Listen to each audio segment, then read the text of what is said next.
შემოგვიერთდა გაცემის შემდგომი სტუმარი საინტერესო თემაზე სასაუბროთ. ბატონი სოსო კელენჯერიძე გახლავთ ჩვენთან, ევროპის უნივერსიტეტის სამართლის სკოლის დეკანი, პროფესორი. ჩვენ საუბრობთ სამართლებრივი დოკუმენტების ენის სწავლებაზე, თუ რას გულისხმობს ეს ყველაფერი, ამას ბატონი სოსოსგან შევიტყობთ. დილამშვიდობისა. დილამშვიდობისა, მადლობა მოგზაურობისთვის. მადლობას მოგახსენებთ მოწვევისთვის, უნივერსალები მაყურებლებს. მადლობა. ბატონ სოსო, მარტივად დავსვამ პირველ შეკითხვას, რომ განგვიმარტოთ ზოგადად რას გულისხმობს ეს რა შინაარს მოიცავს ის რაც ვახსენე, ანუ სამართლებრივი დოკუმენტების ენის სწავლება და რა მდგომარეობა აქვს, თქვათ, აი სამართლებრივ სივრცეში იურიდიული ტერმინოლოგიის კუთხით, სწორად ჩამოვაყალიბეთ? დიახ, მოგახსენებთ. საერთოდ როდესაც ჩვენ მშობლიურ ენაზე ვსაუბრობთ, ხშირად უშვებთ შეცდომებს, მაგრამ პირად საუბრებში შეიძლება გქონდეს კიდეც ამის უფლება.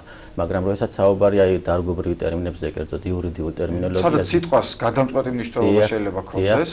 შეიძლება ძალიან დიდი არსად არცეთ დარგში არის სხვადასხვა დარგობრივი ტერმინოლოგია, სამედიცინო ტერმინოლოგია, სპორტული და ასე შემდეგ, მაგრამ არცეთ დარგში ისეთ მნიშვნელობას არ იძენს სიტყვა, როგორც სამართალში და როგორც ჩვენს დარგში. ძალიან შეიძლება ერთმა სიტყვამ მთლიანად კონტექსტი შეცვალოს და მთლიანად ვიღაც გაამართლოს, ან ვიღაც თქვათ ვიღაცის განმავლობელი განაჩენი გამოიტანოს სასამართლო პროცესებზეც ძალიან პრაქტიკაში იმდენი მაგალითის მოყვანა შეიძლება, რომ არ არის ეს მხოლოდ არასპეციალისტები, ვინც ამას აკეთებს, სამწუხარო და დასანანი სწორედ ის არის, რომ ამას აკეთებენ ხშირად იურისტებიც.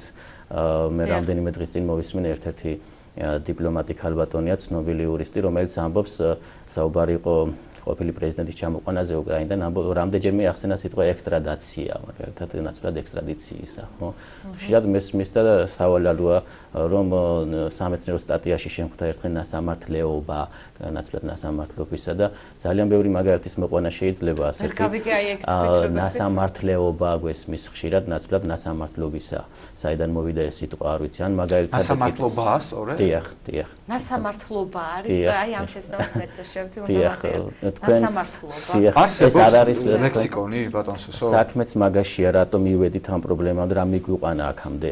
ალბათ უფრო აქვს ახსნა ამას, რომ 60-იან წლებში რომ გამოიცა იურიდიული ტერმინოლოგია, ლექსიკონი, მას შემდეგ თითქმის არაფერი არ გაკეთებულა ამ კუთხით.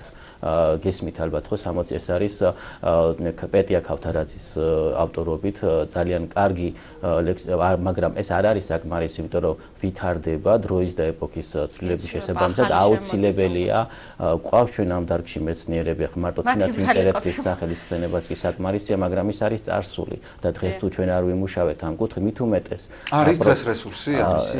აი მოგახსენებთ პროფესიონალებმა იმუშავა? დიახ, არის მოგახსენებთ პრობლემა კიდევ რაშია იცით, არის თარგმანი, ხშირად გვიწევს თარგმანი უცხოენიდან და ამას აკეთებენ ხშირად თარჯიმნები, რომლებსაც ალბათ არ აქვთ იურისტთან კონსულტაცია, ან აქვთ, მაგრამ ამას ნაკლებ ყურადღებას აქცევენ იურისტები და გვხდება სულ სხვა კონტექსტში თარგმნილი, შესაბამისად ამახინჯებს მნიშვნელობას.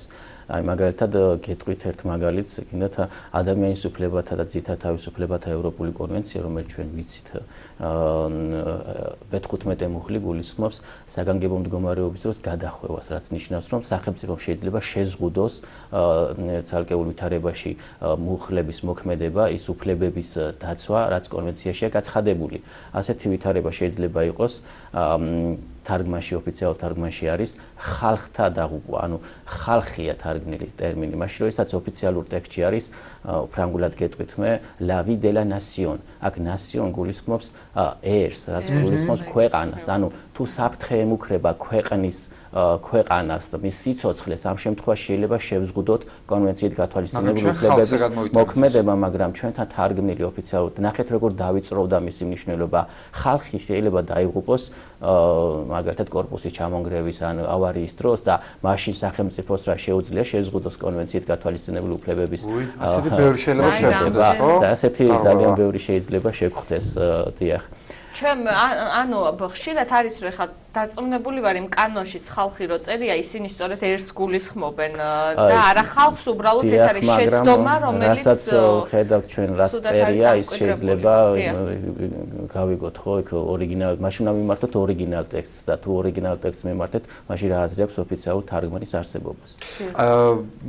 ნინო, დასვი შეკითხვა, იმიტომ რომ მართლა არ დაგაცნობ. არა, აი ეს პრობლემა რატომ დგას, ახლა გამიჩნდა შეკითხვა. იმიტომ რომ ნაკლებად გვადარდებს, ან ნაკლებად მნიშვნელოვნად მიგვაჩნია, თუ აი რამ გამოიწვია ის, რომ ამდენი დარღვევა შესაძლებელია გვხდებოდეს. იმიტომ რომ ტერმინოლოგიაზე და ჩვენ იურიდიულ ტერმინოლოგიაზე როგორც გითხარით 60-იანი წლების მერე ხელი არ მოუკიდია არავის ამ თემაზე და არ უმუშავნია.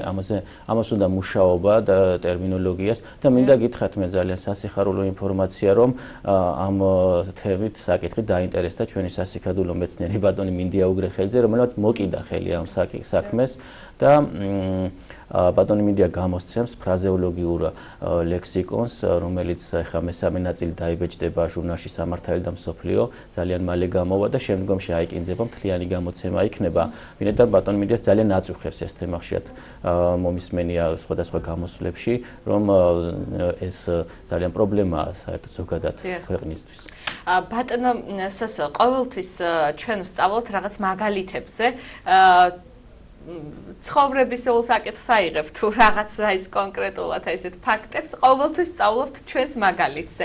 აი მე მინდა გკითხოთ, უბრალოდ გთხოვოთ, რომ აი დაგვისახელოთ ყველაზე გავრცელებული შეცდომები, აი თქვენ ახსენეთ სამართლებრივი და ნასამართლევი არის შეცდომა, ნასამართლობა მართლობა. მოკეთ, აი ნინომაც რამდენი შეცდომა დაუსვა, ხო? ანუ მე მაინტერესებს ისეთი შეცდომები გააჟღეროთ აქ, რომელიც ყველაზე ხშირად ხდება დაშვება, ანუ მაგალითად ხშირად მომისმენია ასეთი სარჩელის დასაშვებობა, რაც არაფრით შეიძლება იყოს დასაშვებობა, შეიძლება იყოს მტკიცებულების სასამართლოში. არის სარჩელის მისაღებობა. ხო და ეს რა თქმა უნდა ხშირად ჟურნალისტებიც წოდავენ ხოლმე. ხო, ეს უნდა მეკითხა აუცილებლად, აი რა შეცდომები გესმით, ყველა ახლა მედია სივრცეში ხარ. ჟურნალისტებზე შეიძლება ნაკლებად დაგვწდეს გული, როდესაც თავად პროფესიონალი იურისტებისგან მოდის ხოლმე ხშირად და ნაკლებ ყურადღებას აქცევენ და უთმობენ ამას მე. ერთ მაგალითს მოგიყვანთ, როდესაც ძალიან მძიმე შედეგი მოიტანა ერთი სიტყვის შეცვლამ სამართალში. ჩვენ ვიცით, რომ როგორც გითხარით, ძალიან დიდ მნიშვნელობას იძენს ერთი სიტყვაც კი სამართალში, რომელიც შეიძლება სავალალო შედეგებამდე მიგვიყვანოს, ხო?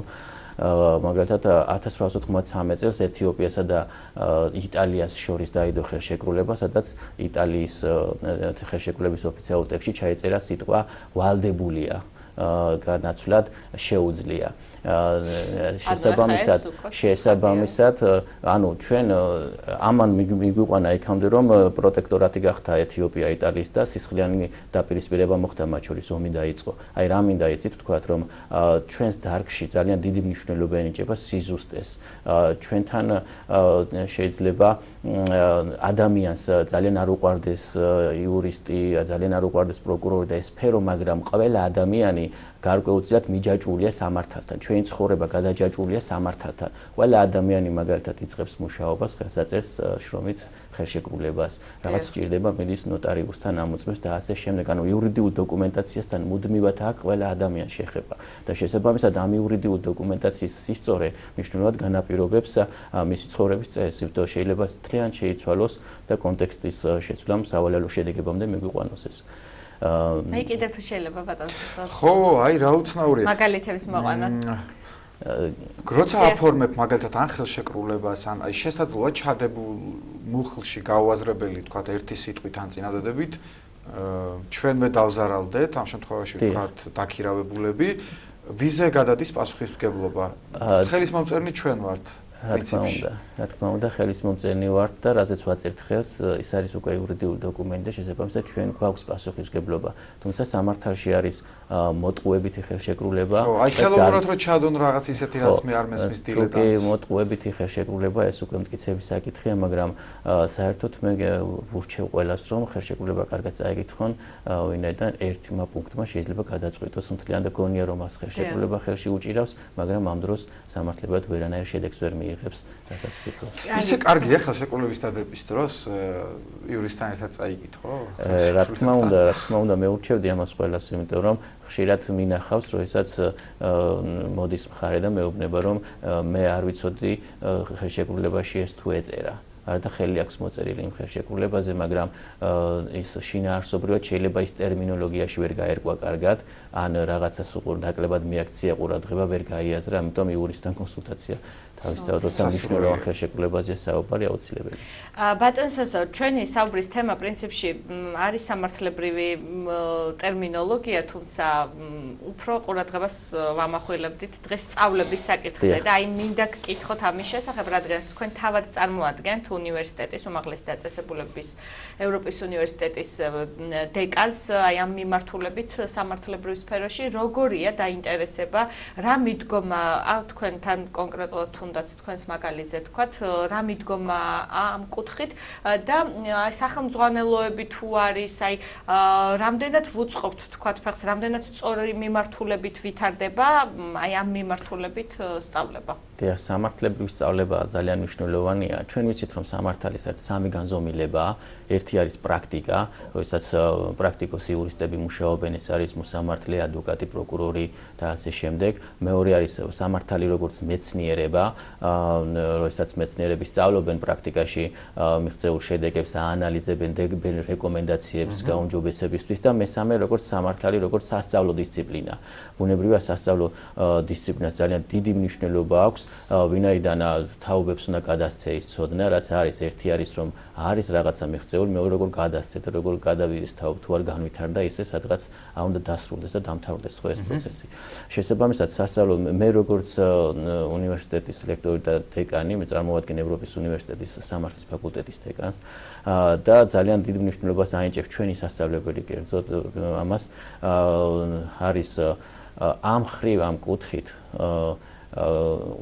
იურიდიული ფაკულტეტის სტუდენტები სწავლობენ აკადემიურ წერას, მაგრამ ჩვენ გვინდა დავამკვიდროთ სამართლებრივი წერა, დისციპლინა, რომელიც უკვე ამ პრობლემებს, რაზეც მე ვისაუბრი, აღმოფხრის და აღარ გვექნება ეს პრობლემა. გასაგებია. ძალიან სწორი, ეს აკადემიური წერა მე მახსოვს, ჩემი მაგისტრატურის სწავლის პერიოდში ეს რაღაც ახალ საგნად შემოვიდა და იყო ჩემი ყველაზე საყვარელი წერას კულტურას გასწავლის, მაგრამ ჩვენ მინდა სამართლებრივი წერა, ასევე რაც უშუალოდ დარგობრივი იქნება და იურისტებისთვის იქნება უშუალოდ. ბატონ სოსო, აი დასასრულს რომ გითხრათ, თქვათ 60-იანი წლების შემდეგ აღარ გამოცემულა მსგავსი შინაარსის ლექსიკონი. ძალიან დიდი დროა გასული, ხო, რეალურად? დიახ, სწორედ ამან მე გვეყანა ამ სავალალო შედეგებამდე, რომ არაფერი არ შექმნილა. უკვე არის სავალალო შედეგი, აი აქეთ მივყავდა ჩემი შეკითხვა, თქვა, თუ უახლოეს პერიოდში არ მოხდა მსგავსი ტერმინოლოგიის შემუშავება სპეციალისტების მიერ და გამოცემა და დამკვიდრება უკვე რეალურ სივრცეში, რა შედეგამდე შეიძლება მივიდეთ? ეს შედეგებამდე შეიძლება მე უკვე ვისული ვარ იმ შედეგამდე რომ ხდება დამახინჯება და ეს აღრევა ტერმინების იურისპრუდენციაში კარგს არაფერს არ მოგვიტანს, ვინაიდან ეს არის მეტად მგრძნობიარე, არც ერთ დარგში ისე არ აესახება პრაქტიკაში ერთი სიტყვის შეცვლა, თუნდაც როგორც სამართალში და როგორც ჩვენს დარგში. ძალიან დილეტანტურად რო ვთქვათ, ჩვენ თუ დაგვეთანხმებით, აი მაგალითად ტერმინის აღრევამ შესაძლოა დამნაშავე გამომართლებელი განაჩენი გამოუტანოს და პირიქით და უდანაშაულო ადამიანი დაისაჯოს? შესაძლებელია ასეთი რამეც მოხდეს, მაგრამ ჩვენ უნდა ვიზრუნოთ ამის გამოსწორებაზე. მე როგორც გითხარით, ტერმინოლოგიაზე მუშაობს ამჟამად ბატონი მინდია უგრეხელიძე და ეს ძალიან დიდ დახმარებას მოუტანს როგორც იურისტებს, ასევე ჟურნალისტებსაც თქვენს და არა იურისტებსაც, ვინაიდან დღესდღეობით ძალიან მომრავლდა, ასე ვთქვათ, დავა საჩივარი საერთაშორისო სასამართლოებში, ხო? ამიტომ ხშირად არის ადვოკატების დიახ, ადვოკატებს ძალიან დიდ დახმარებას გაუწევს, იმიტომ რომ ისინი ხშირად იბნევიან ხოლმე იქ ესეთ სპეციფიკურ ტერმინებში, გჭირდება ხშირად გადმოთარგმნა რაღაც ტერმინის, რაც არ არის დამკვიდრებული ქართულში და მას დამკვიდრებს თავი. დიდი მადლობა. სწორად დამკვიდრდა არ იქნება მართებული. ახალი ლექსიკონით იმედია რომ გვესტუმრებით უახლოეს მომავალში და ამ პრობლემებზე აღარ გვექნება საუბარი. დიდი მადლობა, საინტერესო იყო. ძალიან დიდი მადლობა ბატონ სოსო, შევახსენებ ჩვენს ტელემაყურებელს ევროპის უნივერსიტეტის სამართლის სკოლის დეკანი პროფესორი ბატონი სოსო კელენჯერიძე გვესაუბრებოდა სამართლებრივი ტერმინოლოგიისა და სამართლებრივი სწავლების შესახებ.